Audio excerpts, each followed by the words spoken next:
Haunted House. There was once a young couple, Flavio and Lavinia, who were deeply in love.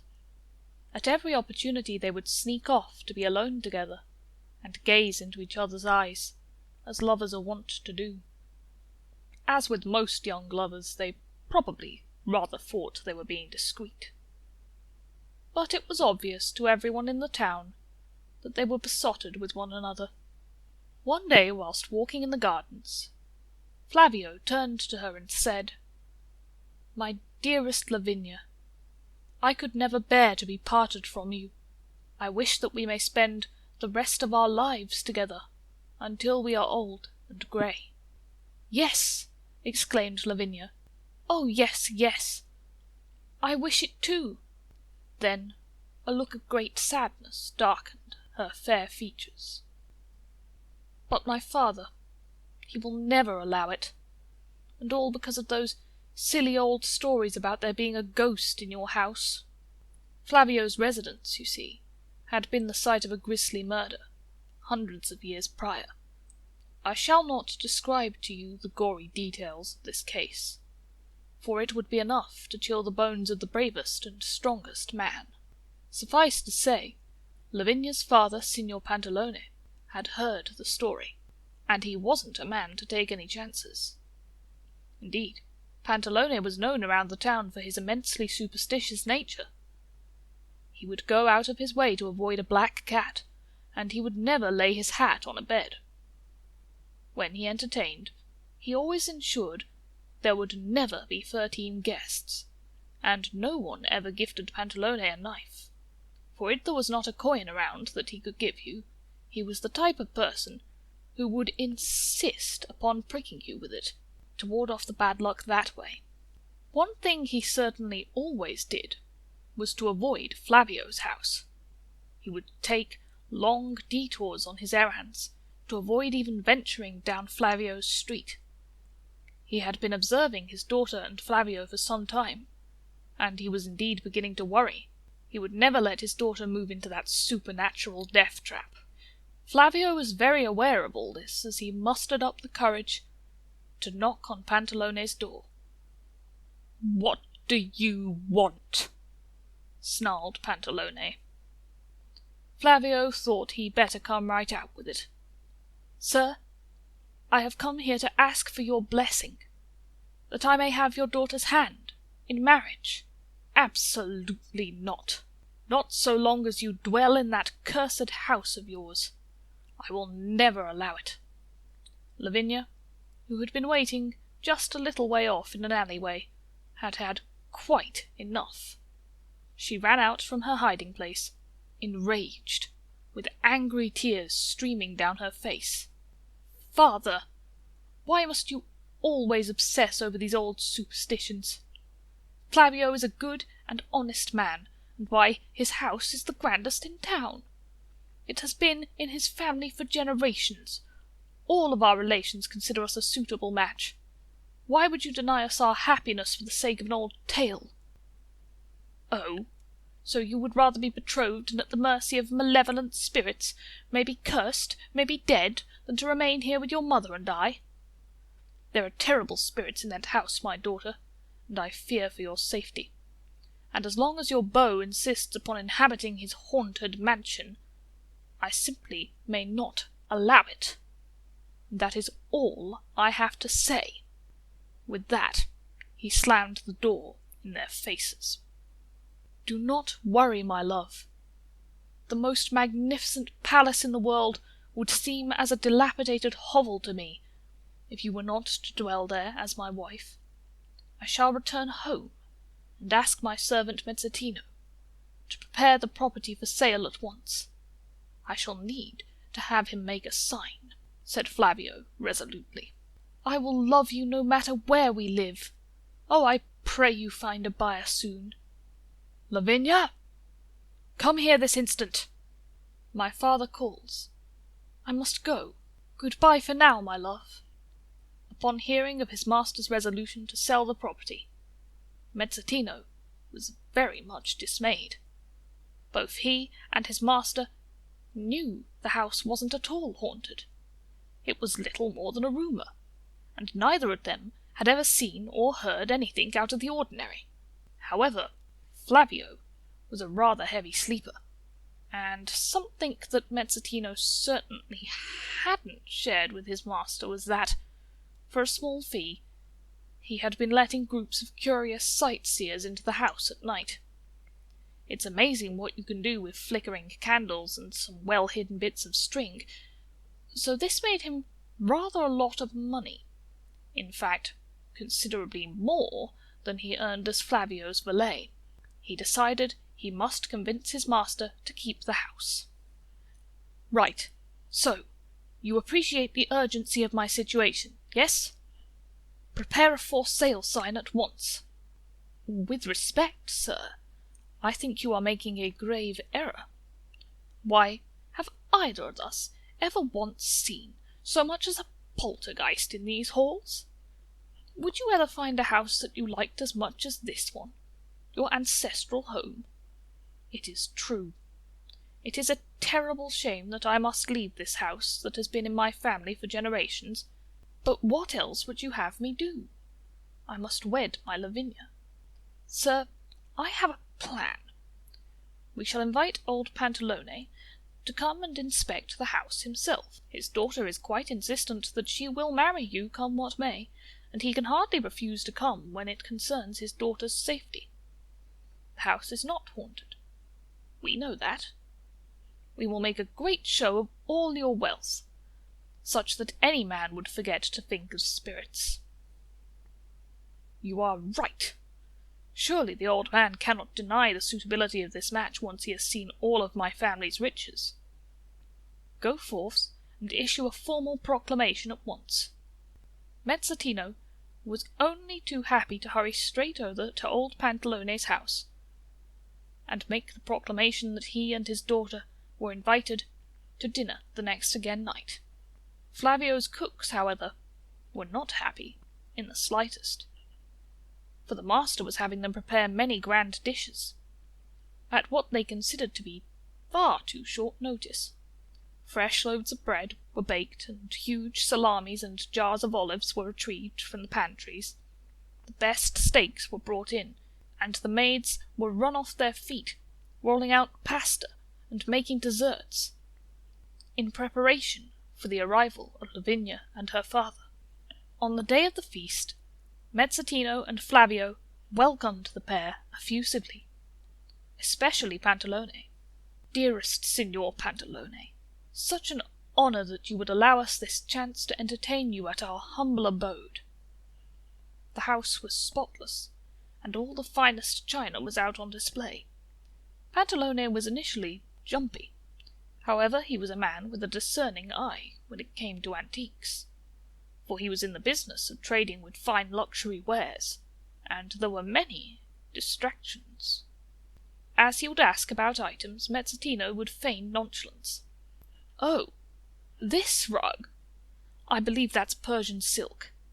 Gold and silver thread. It does have very intricate designs, although not quite to the master's liking when he got it. You could probably have that. We were planning on getting a new one." "Yes, you've a keen eye for these things. Correct. That is Calacatta marble. A little more expensive than the other types, but you get what you pay for.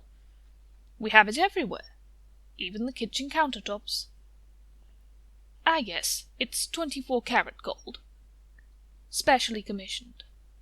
After the tour of the house was complete, Flavio, having gotten dressed in his finest clothes, came out to greet his love and her father. They went to feast. Well, they made sure Pantalone was having a fine old time. Of course they started him off with a little pre-meal aperitivo or two, and Mezzottino had made them a little stronger than he normally would, and then the wine with the first course, and the second course, and with dessert, not forgetting that one must have a liqueur as a digestivo, as they call it in Italy. After a while he was feeling very happy, having forgotten all about the supposed spirits. All the while Mezzatino expounded upon the wonderful qualities of his master, his bravery, kindness, generosity, and good taste, whilst Flavio modestly insisted that he considered himself quite ordinary. Lavinia, who had not had quite so much to drink as her father, for that is not the behaviour of a lady, found it unusual that Flavio's servant seemed to attribute to him even more wonderful qualities than even she could think of. However, the aim of the game was to convince her father to let them wed, so she enthusiastically nodded along with everything Mezzatino said. The man had a way with words. However, just as they were finishing up their dessert, and there had been a range of those, from crostata to bomboloni, to gelato and tiramisu, and Mezzatino was about to serve the coffees and liqueurs, then, even whilst in his inebriated state, Pantalone sat bolt upright. "What was that?" "What was what?" said Mezzatino, feigning puzzlement, although in truth he had heard it too. It had been somewhat unmistakable. It was a loud cry of frustration. Someone called out. "Oh, that. Yes, it did sound a bit like that, didn't it? It's terribly draughty up there in those old attics. We do get the wind whistling through there a lot. Terribly annoying. We really ought to get it fixed." Pantalone seemed somewhat reassured. After all, nothing bad had happened thus far. And so they talked after dinner, and Mezzatino made sure to laugh at all of Flavio's jests, as he attended to the needs of their guests most closely, offering Pantalone more liqueur. However, the noise happened again, this time accompanied by a thump, as if someone had banged on a door or the hard wooden floor. The wind must have blown something over up there. "It hasn't been very began Flavio. "Yes, well, it can come on very suddenly, can't it, sir?" Mezzatino abruptly cut him off. Pantalone looked less reassured, and was looking around more warily. Mezzatino had an awful sinking feeling in the pit of his stomach. He suspected he knew what, or rather who, was up there, and it wasn't a ghost.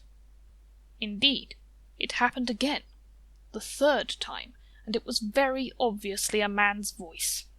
There were words this time. "Oh no! Oh help! Oh no!" with a banging and a rattling like someone trying to budge a locked door. Pantalone was not having it any longer. "Lavinia, we're leaving. They have lied. There are clearly spirits in this house. What reason would anyone here have to cry out so in despair?" Mezzatino thought on the spot. "Well, it could be the head cook. He can really get over-dramatic, very sensitive, these culinary types.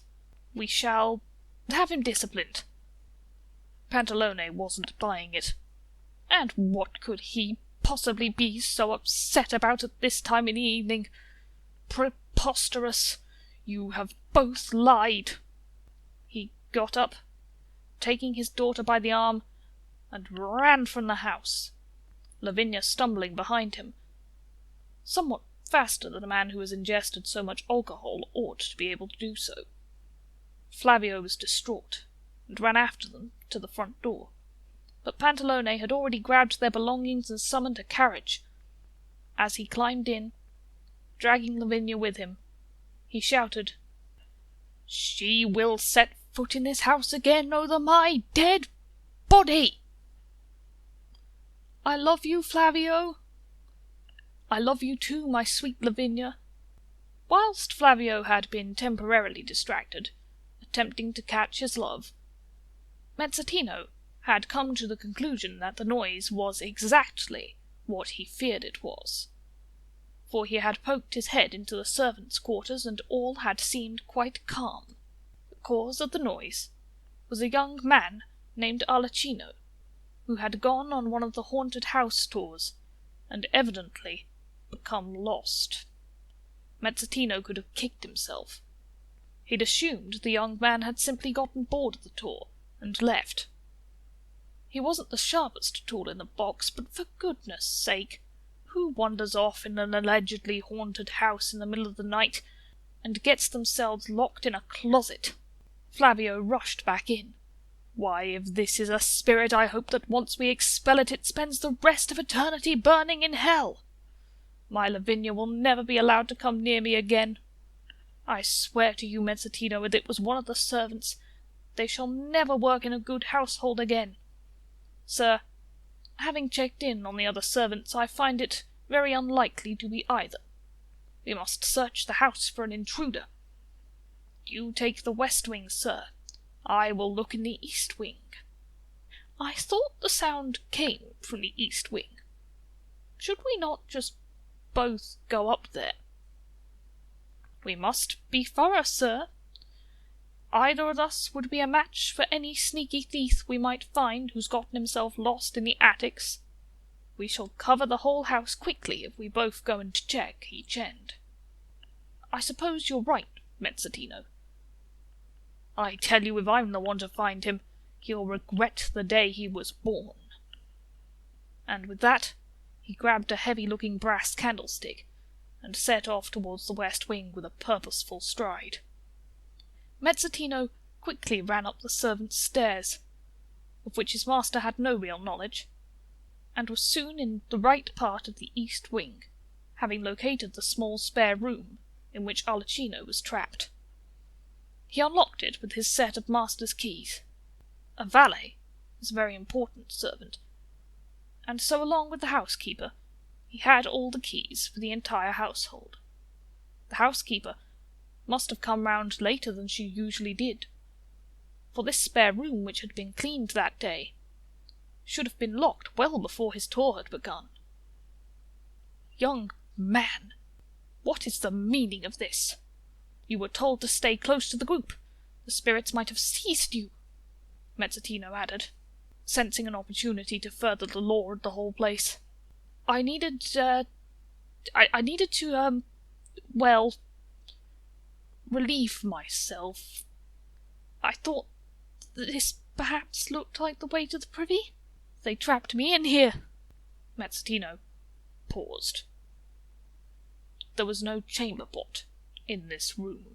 Oh goodness, so where did you... The plant. In the vase. Oh. Mezzottino gathered himself. He'd deal with that presently. He quickly ushered Arlecchino out down the servants' steps, through the kitchens, past the bemused servants, who were mildly curious, but who were frankly too busy washing the enormous amount of dishes from the feast the night before. I heard them laughing, you know. Mezzottino had led the tours to believe that the master never spent the evenings in the house. For effect. Goodness only knows what demonic occasion the poor boy thought the feast was. Quickly, you must run. The only option for a man who hears the laughter of the spirits is to get very far away from here and never return, he animatedly explained, shoving the scared and confused boy out of the back door. Soon thereafter followed a very droopy pot plant. He ran back to meet his master in the main hall. I found out what it was, sir, he gasped. It was Signor Giordano. His cat had got stuck up a tree. You know how his wife loves that cat. Oh, it did sound awfully like it was coming from the house. It was their big tree. It got stuck up there, very near to an east wing window. What was the bang and the rattling then? Well, the window was actually open, and the cat got in and started wreaking havoc in one of the attic spaces, knocked everything over. Signor Giordano was mortified. Oh well. Tell him that I most certainly don't blame him. These things happen. Cats will be cats. We ought to have had the window closed anyways. Yes, sir. Of course, sir. I shall see to it that they are in future, sir. If only Signor Giordano's kitty knew what she cost me, said Flavio glumly. Mezzottino doubted she would care. Cats were like that. Mezzottino cursed. The old man was now convinced that there were spirits in the house. Ah, an idea occurred to him. Maybe he could use the old man's fear of ghosts to his advantage. The next night, Mezzottino gathered up the whitest sheets, wet his face, and applied chalk powder. He snuck into Pantalone's house, for he knew some of Pantalone's maids and where they kept the back door keys. He made his way into Pantalone's parlour, and leaned down very close to the old man, asleep in his chair. "Oh, Pantalone, I am the ghost of the old mansion. I am fond of your daughter. I shall do her no harm, but unless you send her to live with Flavio and I will come and live here, along with all my friends, for we like her very much." Unfortunately, Mezzottino never found out if the old man would have taken up the offer, as he was so terrified that he died of sheer terror at the sight of this pale apparition. Mezzottino stood awkwardly for a second. The old man had slumped in his chair. He was a manservant, alone in a parlour with the body of a rich gentleman. He needed no further prompting. He ran. Well, Mezzottino spent a rather restless few nights, and was rather jumpy every time someone knocked at the door, Flavio noticed. With good reason. He didn't know if one could be convicted for scaring someone to death, but he wasn't sure. At the very least, he had broken and entered. He needn't have worried. Everyone just seemed to assume that the old man had died of natural causes. Lavinia had mixed feelings. On the one hand, she of course had been quite attached to her father, as one tends to be. On the other hand, her father had been old. Ladders were allowed at home now.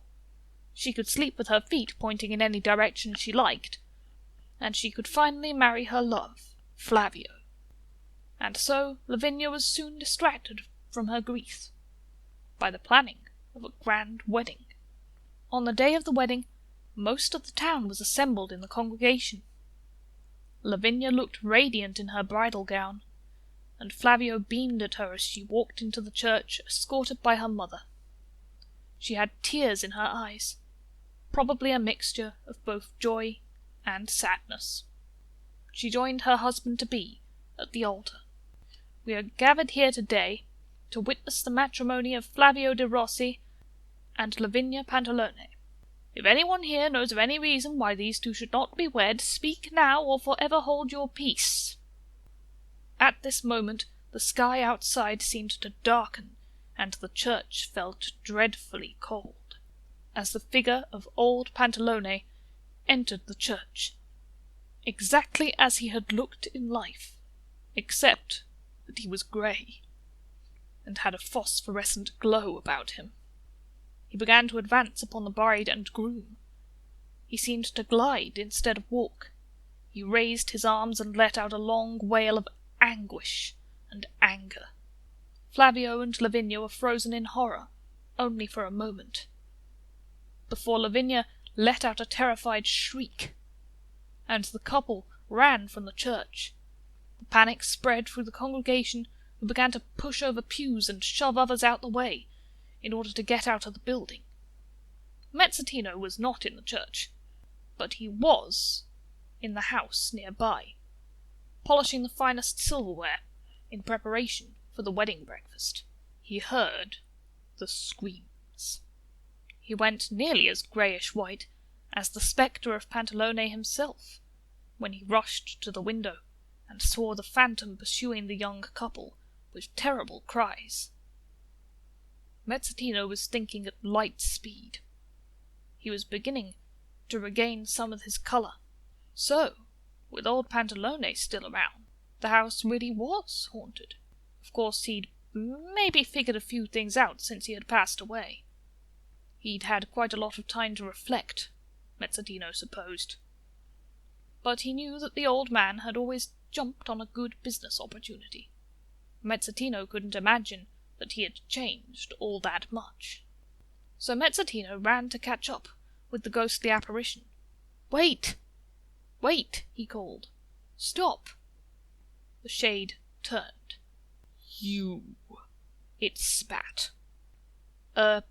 Yes. Hello. "You are the one who slayed me. You frightened a frail old man to death. To be fair, it wasn't my intention. How was I to know you had a weak heart? In fact, technically speaking, that's what killed you." The Revenant and the old man paused to consider this.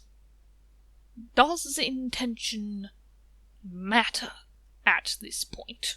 I have been tricked and dishonoured. My daughter will not marry a liar. I will haunt that blasted house for the rest of eternity, and all those who dare live in it shall be frightened to death themselves." "Oh, no. No, you have it all wrong. It was my fault. You see, I was running haunted house tours at night in the East Wing. A valet's income doesn't go very far, you know, not when one is a man of taste. When Flavio came home declaring that he wanted to move, I convinced him to stay. I told him that we could convince you that the house wasn't haunted, and in my defence it isn't. One of those idiot sightseers got lost." He reconsidered. "Well, wasn't. I was having to get quite creative with tripwires and bits of string and the like. Nothing unnatural ever did happen in that house. But the tours were a very lucrative operation." Sure enough, the ghost's ears pricked up. "Oh?" "Oh, yes. Very lucrative indeed. You can charge a lot. We can discuss figures in more detail, but I would estimate that if a ghost was actually guaranteed to turn up, admission price could be quadrupled, even. If you were to reserve your terrors exclusively for my patrons, I would of course split the profits. Your wife and daughter would be very well provided for. I believe we have a deal." "Splendid! Just one question. How will you convince your master not to sell this house now?" "Well, Signor Giordano was not yet at the wedding. He was running late. He has always looked very like you, and what I think is, he was on his way to the wedding when there was an unfortunate accident with a cart full of flour. Why, I'm not surprised the bride and groom mistook him for your spectre. A few florins should get him and the miller to corroborate the story, don't you think? I think everyone will believe exactly what they want to believe." "Indeed," said the ghost, in a tone that one could swear was impressed, as Mezzatino jogged away. Flavio and Lavinia went on to have a very happy married life, even if occasional odd noises were heard around their home. Mezzatino decided to install signs to the privy, just in case, and the couple were touched by how well old Pantalone had provided for his daughter, as a large sum of money was paid to both her and her mother every month.